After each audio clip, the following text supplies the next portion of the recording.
लिए लड़ने के लिए डॉक्टर साहब आपके बीच में सर्व समाज के जो मसीहा है वो आपके बीच में आ गए हैं।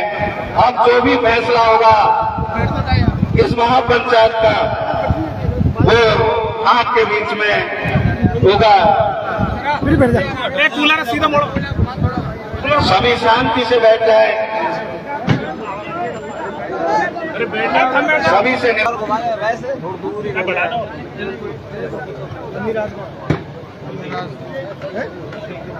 क्या वो मोटा कर रहा है अच्छे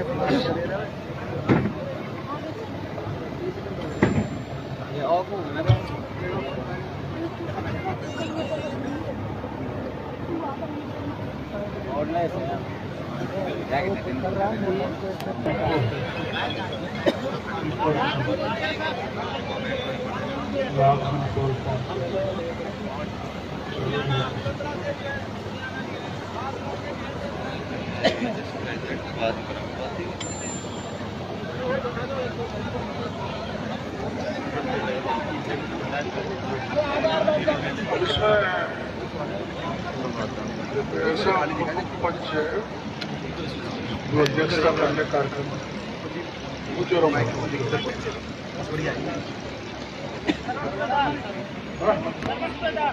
सरवण जी सूबेदार, हाँ मंच पर आ जा।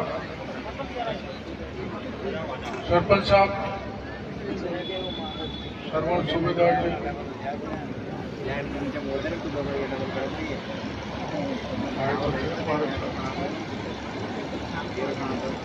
सूबेदार जी आए।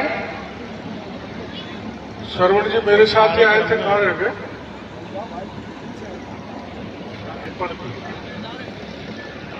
सुबोध जी हाँ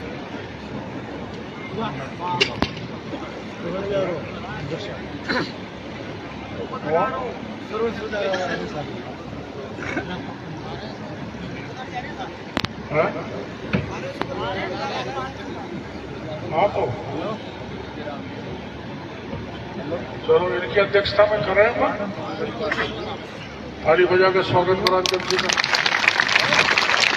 सुबोध जी यानी पुलिस को बुद्धि दे भगवान। चलो पहले घटना का वृतांत, कैसे घटना हुई उसकी जानकारी कौन देगा पूरी, शुरू से अब तक। आ जाओ सरपंच साहब, ये सरपंच आप दे दोगे ना, आ जाओ। होने की बात हो रही थी, वो उस महिला को जंगल में ले गया और ले जाके उसकी हत्या कर दी, जिसका उसके साथ में कोई और भी हो सकता है ऐसा अंदेशा न ले, लेकिन वो खुद ही अपना आप को ये कबूल करता है मैंने ही मारी है, और वो ले जाकर उसकी हत्या कर देता है। सुबह 28 तारीख को उसकी FIR हो जाती है बालाजी थाने में। बालाजी थाने में FIR होने के बाद में कोई पुलिस ने कार्रवाई नहीं की, और दूसरे दिन 24 घंटे गुजर जाने के बाद में उन्होंने जब तक कोई कार्रवाई नहीं करी, लेकिन परिजनों ने गांव के लोगों को इकट्ठा करके और थाने पहुंचे। अगर हमने कल की FIR कराई है, हमारी महिला कहाँ है, तो पुलिस वालों ने ये कहा था कि कहाँ जाए हम ढूंढ नहीं, हमें बताओ तो सही। इन सब ये आपका इशू है, हम कहाँ बताएं, हमको पता होता तो हम लिया देते। लेकिन परिजन उसको तलाश में ढूंढ रहे थे, तो उस जो मुलजिम था उसको और उसके मामा को और उसके पिताजी को इनकी कस्टडी में ले लिया। और पुलिस हमको इस तरह गुमराह करती रही, हमें कोई पता नहीं हम कहा जाए। वो रिठावट की ओर चलते हैं, आप बैठो तो मैंने आपको रिठावट का क्या पता। वो लोग कल ये कह रहे थे, मैंने कल कह रहे थे तो साहब आप कल ही चले जाता। बोले ये हमारा कोई मतलब नहीं है, आपको आप फालतू बात नहीं करें, बैठ जाए और अभी हमारा काम है। इतनी देर में सुबह 10-11 बजे मुलजिम, उसका मामा, उसके पिताजी थाने पे गांव के सामने इनके परिजनों ने जा दिया। उसको देने के बाद में उससे पूछताछ हुई, उसने कबूल किया कि मर्डर मत कर, वहां उसकी हत्या हुई है, मैंने की है, और वो वहीं पड़ी है लाश। पुलिस उसको लेके वहां पहुंची, हमको कहा कि आप यहीं रहो। बाद में गांव में उन्होंने डेड बॉडी देखी है, गांव से आवाज गई है कि या तो मार पटक रखी है या पुलिस इसको ले रही है। तब हम गांव थाने से वहां से हम यह गांव आए। आने के बाद में पोस्टमार्टम वगैरह करा, साहब उसकी संस्कार प्रक्रिया होगी, पीए की बैठक होगी और उसमें मुलजिम को गांव के लोगों के गए अनुसार वो लोग चले गए। जाते ही उन्होंने तो ऑलरेडी साथ गैस पेट्रोल छड़कर ऑलरेडी तैयारी कर रखी थी। उनको मैसेज मिल रहा था बराबर, कोई उनके रिश्तेदार जानकार होंगे। जैसे ये लोग वहां पहुंचे तो उन्होंने साथ चलनी जला दी। वो लोग हमारे झुलस गए जो SMS में इलाज हल्ला हो गया। पुलिस प्रशासन को आवाज गई तो वो तुरंत भगे आए। उसके बाद में साहब हमारा लोग वापस आ रहे थे तो उनके साथ टक्कर दे दी। एक की मोटरसाइकिल दे दी जो खेतों में मोटरसाइकिल का पार्ट पड़े वहीं, अब भी पड़े वहीं, और उसको बंदे को उठाकर ले गए थाने में। आज भी वो बंद है। रात में हमारा गांव भयभीत हो गया। जो आज एक रिश्तेदार सो रहा था घर पे, उसको जबरदस्ती डंडा चला के गाड़ी फेंक लगा। हादरण का था बेचारा। सर मेरे को तो कोई पता नहीं, रात का 12 बज रहे, सो रहा हूं, क्या हो गया गाँव में? अरे नहीं तुम तो हलगांव का। अरे कैसा हलगांव? चल, और उसको भी पटक के ले गए। हमारा गाँव भयभीत होते ही तुरंत सर खाली हो गया। अब एक दूसरे से फोन पे ही कंप्रोमाइज हुआ कि तो मामला ये तो पुलिस उससे साइड गया, उसको बचाने के चक्कर अपना ध्यान डाइवर्ट कर दिया और ये बिना काम के तनाव और गांव में आते हुए और अपने क्षेत्र में शांति फैलाना चाह रही है। तो क्यों नहीं अपने इर्द गिर्द गाँव के अपने जो हमारे राजनेता है माननीय डॉक्टर महोदय, उनको इस चीज की अवगत करवाई जाए। तब वो काम हमने ये सुझाव विचार रख के आप लोगों के बीच में अपील की है। ये घटना इस तरह घटित हुई है। जय हिंद, जय भारत।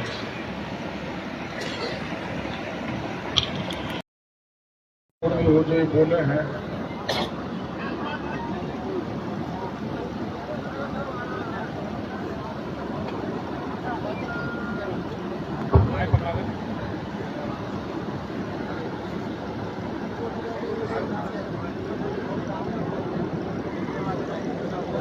घटना के बारे में चलो करवाइए।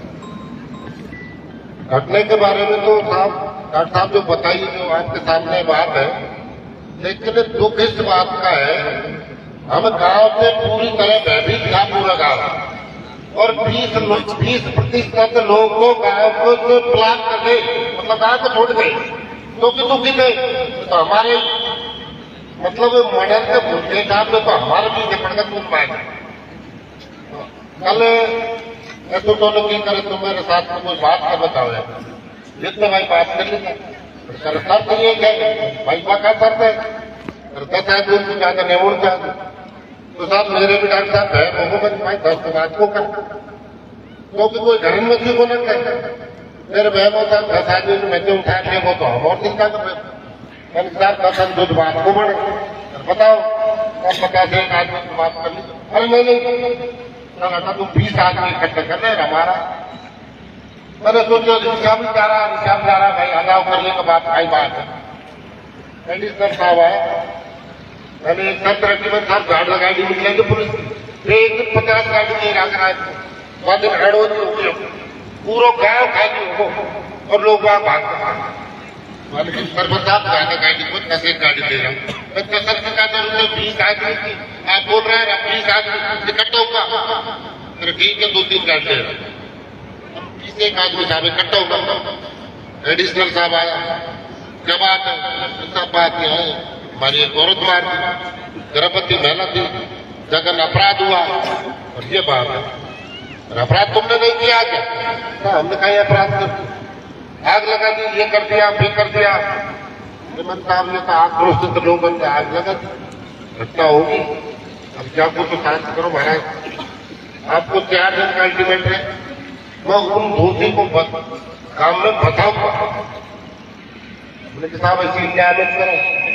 फिर हमने जब आपको दोषी कर दी, अब दोषी को बचने नहीं देंगे ताकि गाँव छूट के हम चल रहे। जो बाबूलाल जी ने बोला है ना उसमें झूठ बोल। जिस दिन पंचायत महिला गई थी उसको 2 दिन हो गए। 2 दिन होने के बाद में दूसरे दिन उनको संभाला है, फिर उनकी पंचायत हुई है शाम को। फिर वो हमारे पिताजी ने 4 भाई हैं, एक के पोता था बड़े वाले को, 3 यहाँ मौजूद थे। तो इन्होंने क्या किया, पंचायत जोड़ दी। पंचायत जोड़ के बोले तुम मेहरबानी हुए तुम कहीं से बाकी मेहरबानी लाओ ने तुम्हारी मेहरबानी को उठाई किया। इन्होंने ये बाबूलाल जी का साहब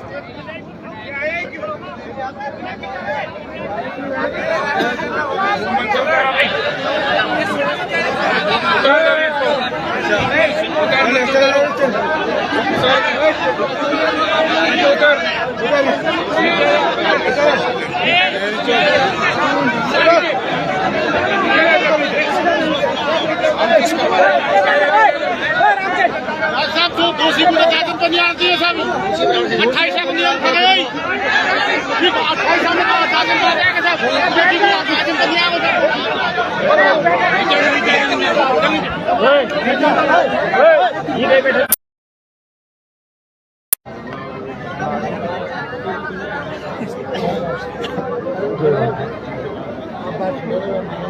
और कोई कुछ बोलना चाहता हो?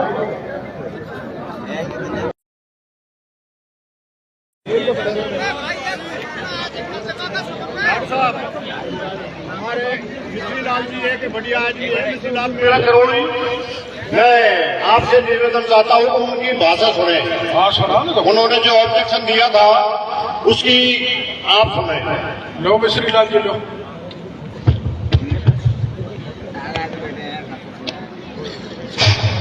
परम आदरणीय आज की इस महासभा के अध्यक्ष जी, जन जन के मसीहा, हमारे दिल की धड़कन डॉक्टर करोड़ीलाल जी, क्षेत्रीय विधायक विक्रम जी, हमारे पड़ोसी विधायक राजेंद्र जी, लालसोट के विधायक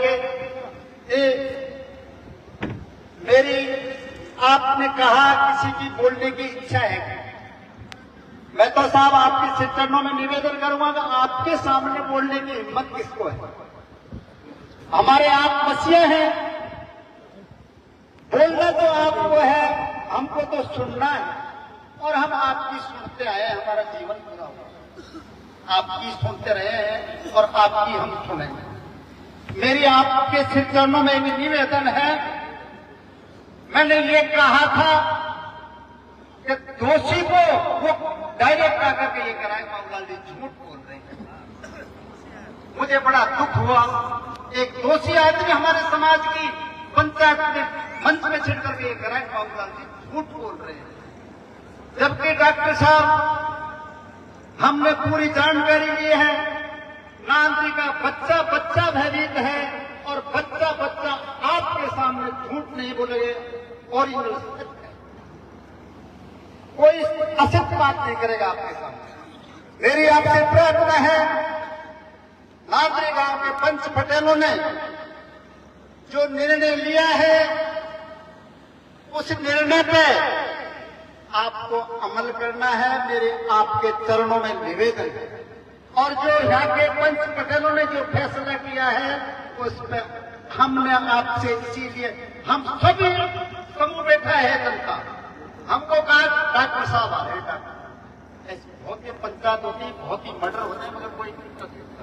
आपका नाम को सुन करके सारी ये जनता आपको देखने के लिए और हमारा समाज की बात को मनवाने के लिए सारे समाज आपको सुनने के लिए आइए। महाराज मेरी आपसे प्रार्थना है, जो फैसला पंच पटेलों ने लिया है नांदी के पंच पटेलों में, उस फैसले की मान्य होनी चाहिए। जब हमारी ये जो इस तरह की घटना होती है, ये जब ये इन पर रोका, इन्होंने बहुत अच्छा फैसला लिया है। जब तक सर आप इस पे मोहर नहीं लगाओगे, आप इस समाज की मदद नहीं करोगे, सर्व समाज की, जब तक ऐसी घटनाएं रोकने वाली नहीं। इन घटनाओं पे रोकथाम ब्रेक जब लगेंगे जब इस तरह के फैसले होंगे, दूसरे नवीन बच्चे सोचेंगे ऐसा ही मेरे साथ होगा, मेरा परिवार के साथ। जब ये घटनाएं रुक सकते हैं तो मैं तो आपके सिर चरणों में एक ही प्रार्थना करूंगा, ये समाज आपकी बेसब्री से इंतजार कर रहा था और बेचैनी से आपकी तरफ आंख फाड़ फाड़ करके देख रहा है। हमको किसी को भी नहीं बोलना है, आपको जो निर्णय करना है, चाहे हमारे गांव को खाली करवा जाए, चाहे इस गांव को बसा जाए, चाहे वो दोषी को सजा, ये फैसला आपको करना है। जय हिंद, जय भारत। अपना पटेलों की तरफ से क्या फैसला है, थोड़ा बता दें, क्या मांग है? पंच पटेलों ने फैसला किया है, वो नांदरी वाले पंच पटेल बताएंगे सर। बुला लो।